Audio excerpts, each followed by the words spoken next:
Hello, welcome back. I hope everyone's having an amazing Wednesday. I hope everyone's having a great day. What I'm talking about today is not what I originally intended on talking about, but with what I've seen across social media, predominantly Twitter, it's something that we need to discuss. It's something that has upset me and disappointed me, and yeah, we're going to talk about it. And so before I get into it, I'm going to read this quote from Angela Davis. She says, "Usually, unify the black community means unite black women, black men, and even black trans to support black men." I'm going to read that again because I kind of jumbled the words. Usually, unify the black community means unite black men and bring black women and even trans women in to support black men. And that is an incredibly important observation. That is incredibly honest. That is something that we need to reckon with when we think about black liberation. Because as we see, the history of black liberation has centered cisgender heterosexual black men in its fight. And everyone that does not fit in that box is almost kind of along for the ride. Black women in the civil rights movement didn't really have much of a say, and they were not given the same equity and the same agency in the movement as black men did. But now here we are 50 plus years later in 2020, and that's not the case. That's not the case this time. We see Black Lives Matter. That organization was started by three queer black women. So we know that this movement is inclusive. Those black women did not create a movement that would not include them. So I think that Angela Davis makes a great point and implores us to reject the tendency that we have in centering black men in the fight for black liberation and centering black men in the black struggle. Because yes, black men are oppressed. Yes, we know that, but they're not the only ones. We're not the only ones. Black women experience oppression for being black, and then they're also a woman. And so to give a very timely example for this is J. Cole this week responding to No Names, the rapper, her name is No Name, responding to her, just promoting some knowledge and talking about her experiences as a black woman. And so she just was speaking about her experiences as a black woman, and J. Cole, in all his pseudo wisdom that has been bestowed upon him during his career, decides to come for her tone. He decides to say how her tone is what is bothering him. And with everything that we see happening in the world, everything with all the black lives that we've seen taken, and just the mistreatment of black people, that includes black women, he decides to take issue with her tone. And so the discussion of benevolent sexism came up, and how J. Cole is definitely the poster child for that. He is let me find exactly the wording of this so I don't misquote anyone. Give me just a moment. Okay. Cole is the poster boy for benevolent sexism. His brand of misogyny is the most typical of men. It's insidious, normalized, and dressed up as performative niceness and chivalry. That I respect women, not bitches kind of misogyny. And a lot of y'all be on that shit. And that was said by Candace Sinclair. And I mean, J. Cole, his response, his actions in this instance in his career prior to this affirm that. And then we see black women speaking out just across all social media about their experiences with racism, experiences of misogyny in their own community, the black community.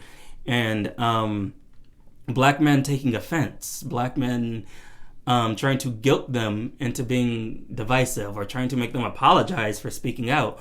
And I was reading a tweet that, let's see if I can go to it. It says, "There needs to be a radical change in the way cishet black men position themselves in the world if we want to save all black lives. Y'all are a danger to women and LGBTQ, and it's time to take responsibility for that. Y'all don't protect black people, y'all protect black manhood." And this week, again, reaffirms these statements that I've acknowledged. Evan was the one I just read, Candace that I just read before, and then just No Name. We see black women speaking out, and women, and then men taking offense because how dare this black woman criticize my black manhood? How dare this black woman hold black men accountable, which she's allowed to do? And so that has opened up a complete, just a very much needed discussion around how we're going to approach black liberation in this era. And so when we say Black Lives Matter, we mean all black lives. I don't know why that had to be stated, that we mean all black people, but that is exactly what we mean. 1 second. And so that means regardless of gender, sex, preference, sexual preference, identity, regardless of what you identify as, sexual orientation, religion, we are here to affirm the dignity and the humanity of black life. Where we stand in this movement, having all the traction that we've gained, and being in such a prime spot where we stand right now, it does not benefit anyone to start picking and choosing who we're going to speak out for and what we're going to speak out for. Because hashtag Say Her Name, which is just meant to elevate the names of black women that have died at the hands of racism, at the hands of misogyny, transphobia. The life expectancy of black trans women is 35 years old.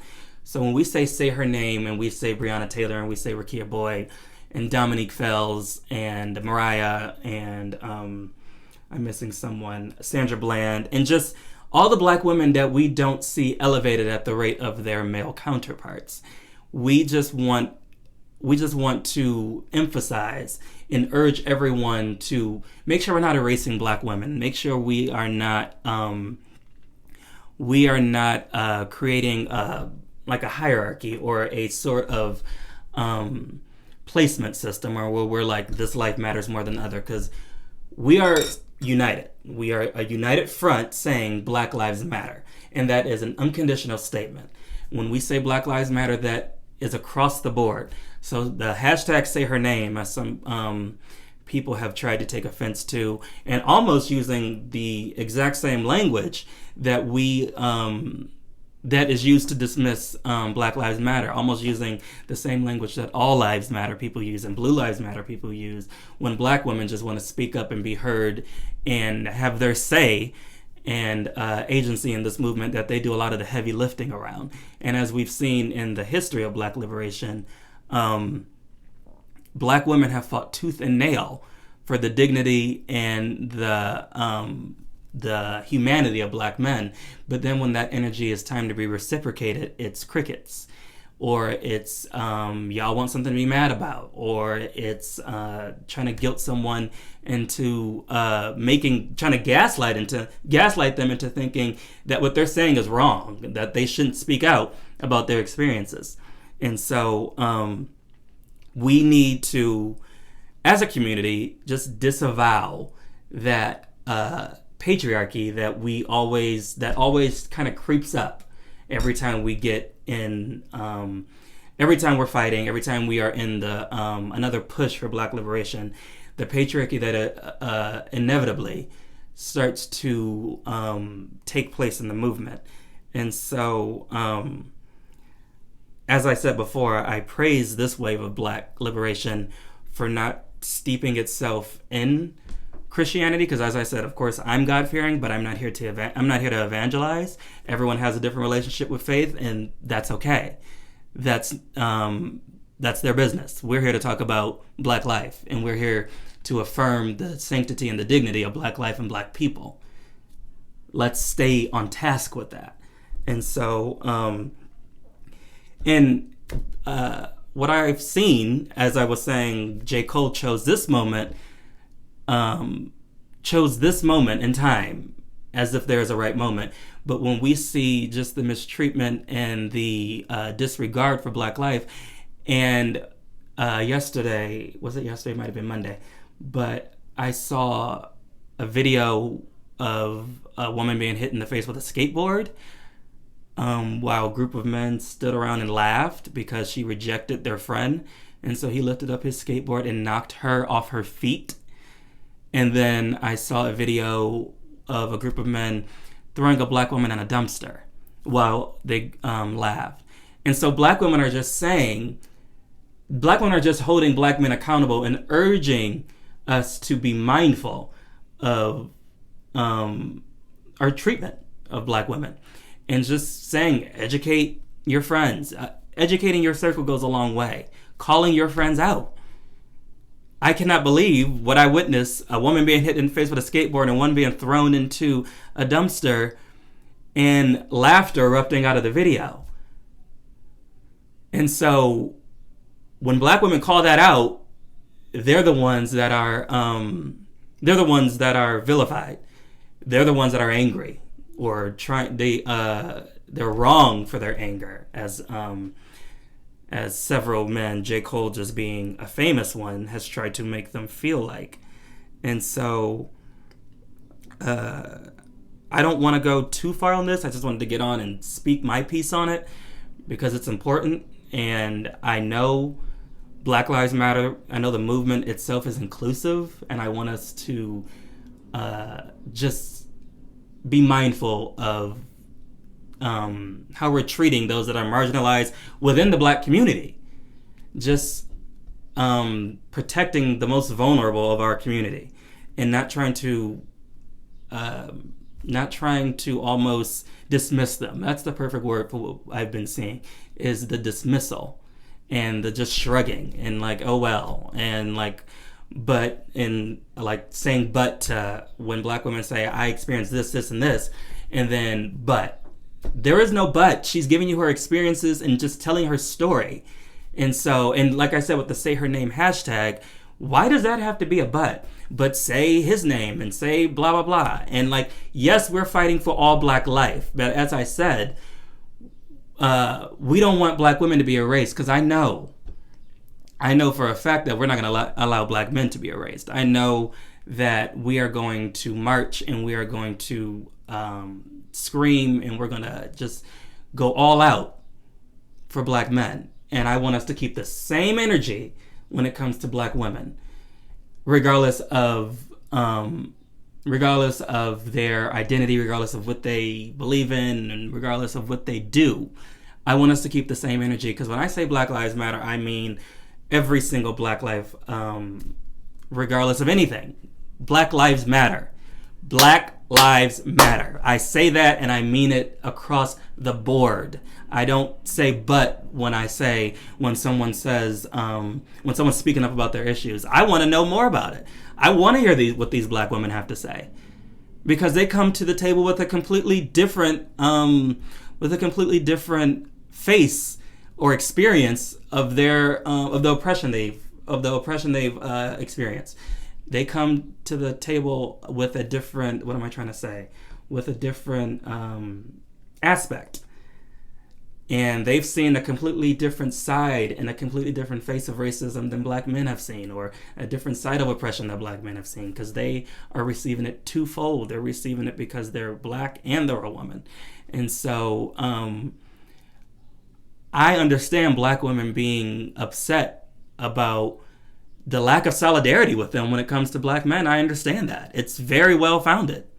And I definitely stand with black women. When I say Black Lives Matter and I say hashtag Say Her Name and name all these names that we are not seeing the same urgency and outcry about, that's what I was trying to get to, and what I just said a couple minutes ago. Let's just keep the same urgency with black women that we do with black men. And I think I'll leave it there. Stay loud, stay radical always, and hashtag Say Her Name. Make sure we are not allowing black women to die in the shadows. And just listen, educate yourself, read, and yeah, Black Lives Matter. Thank you.